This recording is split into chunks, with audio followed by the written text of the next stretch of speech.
What's up, fight fans? UFC 290 this Saturday, July 8th. Here are my picks and predictions. But first, I'm going to go over a recap of last week, the Strickland versus Magomedov card.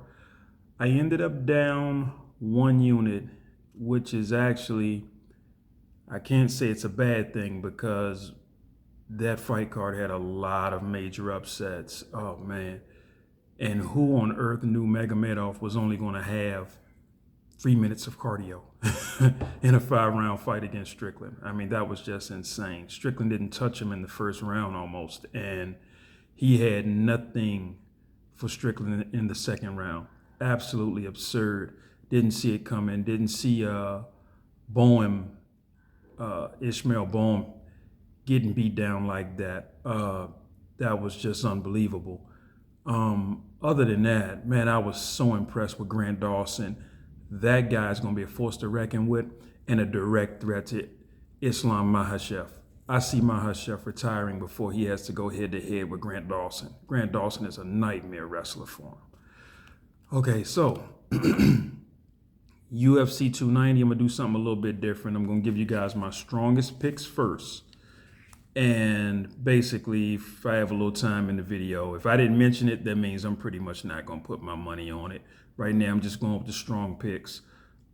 Pick number one is going to be, I'm going to go with Vito Petrino to win. Vito Petrino's fighting, let me look here, Marcin Prochnia. Prochnia is good, but I'm going to take Vito Petrino. Tatsuro Taira over Edgar Chairez or Chairez. I'm going to take Tatsuro Taira, and I expect him to win maybe in round 1 and 2 via submission. I'm going to take, I cannot pronounce this young lady's last name, but Yasmin Yargway.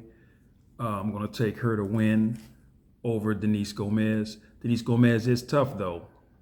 But Yasmin Yargway, she boxes and her stand-up's on a totally different level. She's fast. She blitzes in with combinations. She's good, and she's totally content with just outstriking you the entire fight. Next up, I'm going to take Jack Medellina over Josiah Harrell. Medellina, that guy is just amazing. The guy's stand-up is amazing. His grappling is amazing. He's a hard-to-stop individual, and he'll probably knock this guy out or submit him in the first round, maybe in the first few minutes of the first round. This guy won't have much for him. My next pick, I'm going to take Nico Price to send Robbie Lawler out with a bang. I see Nico Price dominating the fight. I see Robbie Lawler maybe having a decent first round. After that, the pressure from Nico Price will get to him.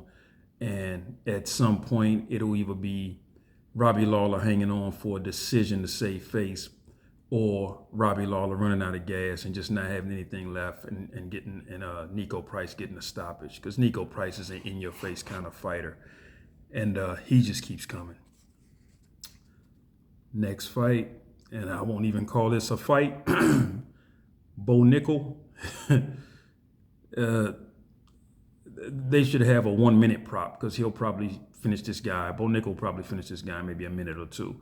But I'll say maybe, and I'm going to go with the under for sure. I'll be betting the under in the Bo Nickel fight, and I'll be taking Bo Nickel. I'll probably take some props on, if the props are decent, money lines on the first round prop or the first and second round prop. You know, that might be decent on Bo Nickel, but he's like minus 2,400, so you're not going to gain much by taking him. My guy, my main man that I'm looking for is Jalen Turner to put Dan Hooker to sleep. I got Jalen Turner all the way. He's roughly the same height as Dan Hooker, explosive punching power. You saw against Matisse Gamrot that he can go up against a wrestler and not get completely dominated. So I'm going to go with Jalen Turner. And he even put some hurt on old Gamrot. Jalen Turner is, he can throw. He can throw. And he has good takedown defense. So I'm going with Jalen Turner. Let me see who he's fighting. I'm sorry. Let me go. My God, Jalen Turner. I just said it. He's fighting Dan Hooker. I'm losing my mind here. Okay, yeah, so Jalen Turner over Dan Hooker.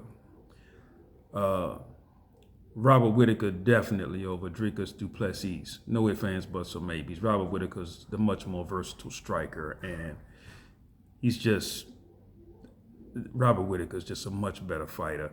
And du Plessis tends to fade around that midway point in the second round. Du Plessis tends to fade.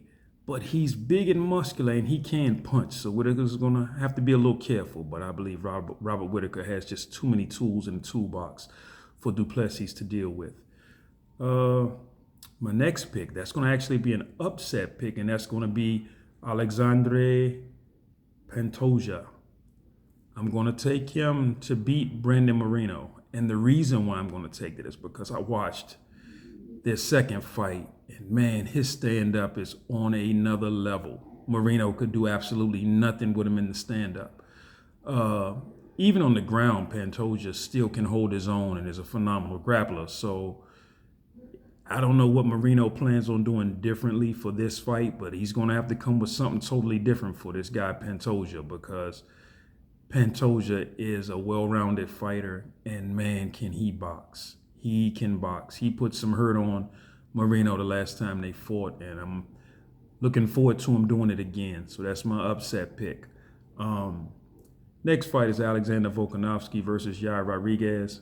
I love Yair Rodriguez. I love the way he fights. I love those kicks and elbows from all the different angles. But Volk is just, I think Volk will surprise him by how fast he jumps in and out with hard punches. And I got to give it to Volkanovski on this one. I'm going to ride with him because his grappling, he's sparring with Izzy. I mean, come on, one of the best stand-up fighters, one of the best strikers ever to come to the game. And he's in there, and even Izzy admitted that sometimes Volk gets in on him. And we talking about a kid that's 6'4", and you know, for a guy as short as Volkanovski to get in on him, that says something. So I'm going Volkanovski all the way over Yair Rodriguez. And next, I'm going to give you guys my my parlays. Let me see here. My first parlay is what I call the poor man's parlay. And the reason I call it the poor man's parlay is because it's designed for the guy that can't afford to lose a dime on these fights. So you'll parlay Tatsuro Taira, you would parlay Jack Della Maddalena, and Jalen Turner. You parlay those three, and that's my poor man's parlay. Next up is my rich man's parlay. You would take Robert Whitaker, Nico Price, and Yasmin Urigue. That's the rich man's parlay, those three together. Rich man's parlay is for the guy who could take a little bit more risk and put some heavy money on it. And my last one is what I like to call a Hail Mary parlay. It's usually an upset pick in my Hail Mary parlays. And this Hail Mary parlay is Alexander Volkanovski, Vitor Petrino, and Alexandre Pantoja. That'll pay you out nice if it hits. I definitely think all three of those are very strong candidates for winning. And but that is my Hail Mary parlay because it has that upset pick in there, Alexandra Pantoja. So I look forward to seeing you guys after the fight. I'll do my recap next week before I do the review on the Holly Holm. Like and subscribe to the channel. I do countless hours of studying these fights and the different records and things of this nature and the fighter history and everything. And I try to make the best bets. I'm going to mention somebody else on here that I may throw him in a few cheap parlays, but nothing serious. And that's a guy, let me see who I got. I had notes on him. I have a guy named Jesus Aguilar over Shannon Ross. Shannon Ross has been a disappointment every time I watch this guy. I go back to his old fights. I don't know how this guy's in the UFC.